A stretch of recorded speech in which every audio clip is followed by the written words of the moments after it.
foguete e tem um foguetinho. A parte Bem interna legal. ficou muito limpa e muito simples. A gente acha que combina perfeitamente com esse carro. O Igor já... Depois vem a tração. Temos preferência à segurança, com um motor Chevrolet pequeno que nós implementamos. Colocamos um... Ó, olha lá o motor. Coletor estilo de carreira de aço inoxidável Edelbrock com tripla carburação. Agora eu tenho um chapéuzinho, um Além bode, disso, um colocamos óculos. uma transmissão 400 turbo, com eixo traseiro de 23 centímetros. Mais os freios e temos um Cabelo. carro Nossa, virado seu pai perfeito vai para o dia a curtir dia. Ó. Esse carro vai poder rodar muitos quilômetros por muitos Parece anos. um caminhão A primeira vez atrás. que eu vi ele, eu torci pra montarmos um carro bem legal. E Né? eu tô orgulhoso dele. Sabíamos o que um Ford 32 era e ficamos chocados quando o encontramos. Agora você está querendo. Se você não sabia o que era um Ford 32, pneu do agora seu irmão é sabe. mais E está largo. querendo. É.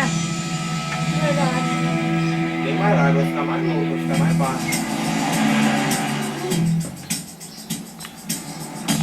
140, 145, 140, 150. 150 mil dólares. O número 10 é o vencedor. Bom, chegou a hora. Estamos aqui em Auburn, Indiana, na World Wide Não, Action vai ter Games. que Eu agora. adoro esse evento. Eles têm de 70 a 80 dos melhores Fords do mundo. E o nosso Ford vai entrar nessa lista dos melhores. E com sorte vai render dinheiro. 45, 47, 500, 46, 46 mil. Aqui tá bombando.